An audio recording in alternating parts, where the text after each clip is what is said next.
ನಮಸ್ಕಾರ ಸ್ನೇಹಿತರೆ, ಗೃಹಲಕ್ಷ್ಮಿಯ ಅಪ್ಡೇಟ್ಸ್ಗೆ ತಮ್ಗೆಲ್ರಿಗೂ ಕೂಡ ಸ್ವಾಗತ ಸುಸ್ವಾಗತ. ಲಕ್ಷ್ಮಿಯ 19ನೇ ಕಂತಿನ ಹಣ ಇನ್ನೂ ನಿಮ್ಮ ಖಾತೆಗೆ ಜಮಾ ಆಗಿಲ್ಲ. ಇದೀಗ ಸಿಎಂ ಸಿದ್ದು ಅವರೇನೆ ಒಂದಿಷ್ಟು ಮಾಹಿತಿಗಳನ್ನ ಕೊಟ್ಟಿರುವಂಥದ್ದು. ನಿಮ್ಮ ಖಾತೆಗಳಿಗೆ 19ನೇ ಕಂತಿನ ಗೃಹಲಕ್ಷ್ಮಿ ಹಣ ಜಮಾ ಆಗ್ತಿರುವಂಥದ್ದು ವೀಕ್ಷಕರೇ.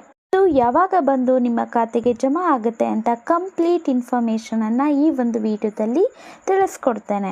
ಬಹಳ ಇಂಪಾರ್ಟೆಂಟ್ ಅಪ್ಡೇಟ್ ಅಂತಾನೆ ಹೇಳಬಹುದು. 19ನೇ ಕಂತಿನ ಹಣ ಬಂದಿಲ್ಲ ಅಂತ ಅಂದ್ರೆ ಕಂಪ್ಲೀಟ್ ಆಗಿ ಈ ಒಂದು ವಿಡಿಯೋನ ನೋಡಿ ವೀಕ್ಷಕರೇ.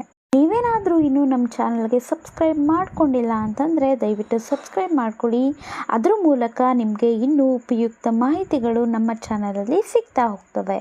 ಹಾಗೆ ಇನ್ನು ನಮ್ಮ ವಿಡಿಯೋಗೆ ಲೈಕ್ ಮಾಡಿಲ್ಲ ಅಂದರೆ ದಯವಿಟ್ಟು ತಪ್ಪದೆ ಲೈಕ್ ಮಾಡಿ ವೀಕ್ಷಕರೇ.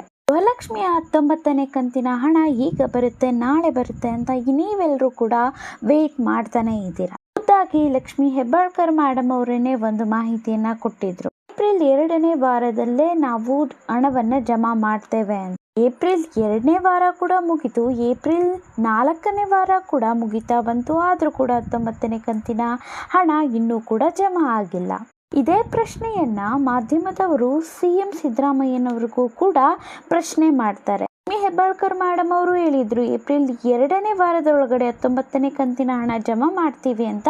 ಆದ್ರೆ ಇದುವರೆಗೂ ಕೂಡ ಜಮಾ ಆಗಿಲ್ಲ, ಇದಕ್ಕೆ ಏನ್ ಹೇಳ್ತೀರಾ ಅಂತ ಕೇಳಿದ್ರು. ಅದಕ್ಕೆ ಸಿಎಂ ಸಿದ್ದರಾಮಯ್ಯ ಸರ್ ಅವರು ಏನ್ ಹೇಳ್ತಾರೆ ಅಂದ್ರೆ, ವೀಕ್ಷಕರೇ 19ನೇ ಕಂತಿನ ಗೃಹಲಕ್ಷ್ಮಿ ಹಣ ಇನ್ನೂ ಜಮಾ ಆಗಿಲ್ಲ ಅನ್ನುವಂಥದ್ದು ಅವ್ರಿಗೂ ಕೂಡ ಗೊತ್ತಿದೆ. ನಾನು 19ನೇ ಕಂತಿನ ಗೃಹಲಕ್ಷ್ಮಿ ಹಣಕ್ಕೆ ಸಂಬಂಧಪಟ್ಟಂತೆ ಅಧಿಕಾರಿಗಳ ಜೊತೆ ಇದ್ರ ಬಗ್ಗೆ ಮಾತನಾಡಿದ್ದೀನಿ. ಈ 19ನೇ ಕಂತಿನ ಗೃಹಲಕ್ಷ್ಮಿ ಹಣವನ್ನ ಆದಷ್ಟು ಬೇಗ ಜಮಾ ಮಾಡಿಸೋದಿಕ್ಕೇನೆ ನಾನು ಕೂಡ ಪ್ರಯತ್ನವನ್ನ ಪಡ್ತಾ ಇದ್ದೀನಿ. ಈಗಾಗಲೇ 19ನೇ ಕಂತಿನ ಗೃಹಲಕ್ಷ್ಮಿ ಹಣ ನಿಮ್ಮ ಖಾತೆಗೆ ಜಮಾ ಆಗಬೇಕಾಗಿತ್ತು, ಆದರೆ ಇದುವರೆಗೂ ಕೂಡ ಬಂದಿಲ್ಲ. ತುಂಬಾನೇ ವಿಳಂಬ ಆಗಿದೆ. ಒಂದಷ್ಟು ತಾಂತ್ರಿಕ ದೋಷಗಳಿಂದ ಹಣ ಅನ್ನುವಂಥದ್ದು ಜಮಾ ಆಗಿಲ್ಲ ಅಂತ ಇಲ್ಲಿ ತಿಳಿಸ್ಕೊಟ್ಟಿರುವಂಥದ್ದು. ಸಿಎಂ ಸಿದ್ದರಾಮಯ್ಯ ಸರ್ ಅವರು ಯಾವಾಗ 19ನೇ ಕಂತಿನ ಹಣ ಬರುತ್ತೆ ಅನ್ನುವಂಥದ್ದು ಕೂಡ ತಿಳಿಸ್ಕೊಟ್ಟಿದ್ದಾರೆ. ಯಾವಾಗ ಈ 19ನೇ ಕಂತಿನ ಗೃಹಲಕ್ಷ್ಮಿ ಹಣ ಬರುತ್ತೆ ಅನ್ನುವಂಥದ್ದನ್ನ ತಿಳಿಸ್ಕೊಡ್ತೇನೆ. ಕಂಪ್ಲೀಟ್ ಆಗಿ ವಿಡಿಯೋನ ನೋಡಿ. ಇನ್ನೊಂದು ಮಾತನ್ನ ಕೂಡ ಸಿಎಂ ಸಿದ್ದು ಅವರು ಹೇಳಿರುವಂಥದ್ದು ಏನು ಅಂತಂದ್ರೆ, ನಾವೇನು ಗೃಹಲಕ್ಷ್ಮಿ ಹಣವನ್ನ ಕೊಡ್ತಾ ಇದ್ದೀವಿ ಅದು ಯಾವುದೇ ಕಾರಣಕ್ಕೂ ಕೂಡ ಇವತ್ತಿಗೂ ಕೂಡ ನಾವು ಬಂದ್ ಮಾಡೋದಕ್ಕೆ ಹೋಗೋದಿಲ್ಲ.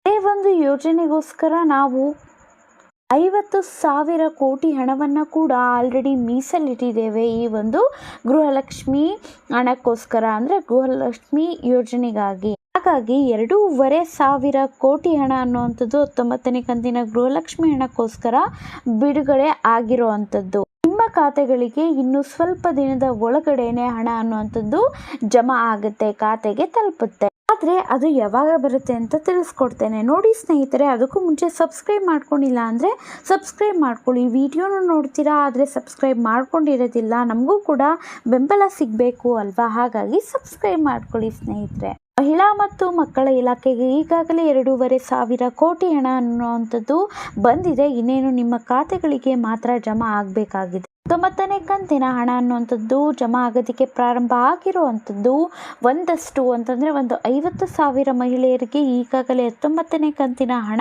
ಕೂಡ ಜಮಾ ಆಗಿದೆ, ಬಂದು ತಲುಪಿದೆ ಅಂತಲೇ ಹೇಳಬಹುದು. ಒಂದು ವೇಳೆ ನಿಮ್ಗೆ ಏನಾದರೂ ಹಣ ತಲುಪಿಲ್ಲ ಅಂತಂದರೆ 1 ವಾರದ ಒಳಗಡೆನೆ ತಲುಪುತ್ತೆ ಅಂತ ಹೇಳಿರುವಂಥದ್ದು. ನೋಡೋಣ ಯಾವಾಗ ಜಮಾ ಆಗುತ್ತೆ ಅಂತ. ಜಮಾ ಆಗೋದಕ್ಕೆ ಪ್ರಾರಂಭವಾದ ತಕ್ಷಣವೇ ನಾನು ನಿಮಗೆ ವಿಡಿಯೋ ಮಾಡಿ ಅಪ್ಲೋಡ್ ಮಾಡಿ ತಿಳಿಸ್ಕೊಡ್ತೇನೆ. ಹಾಗಾಗಿ ಸಬ್ಸ್ಕ್ರೈಬ್ ಮಾಡ್ಕೊಳ್ಳಿ. ಮತ್ತು ನಿಮಗೆ ಎಷ್ಟು ಕಂತಿನ ಹಣ ಬಂದಿದೆ ಅನ್ನುವಂಥದ್ದನ್ನು ಕೂಡ ಕಮೆಂಟ್ ಮಾಡೋದನ್ನು ಮರಿಬೇಡಿ ವೀಕ್ಷಕರೇ. Thank you for watching.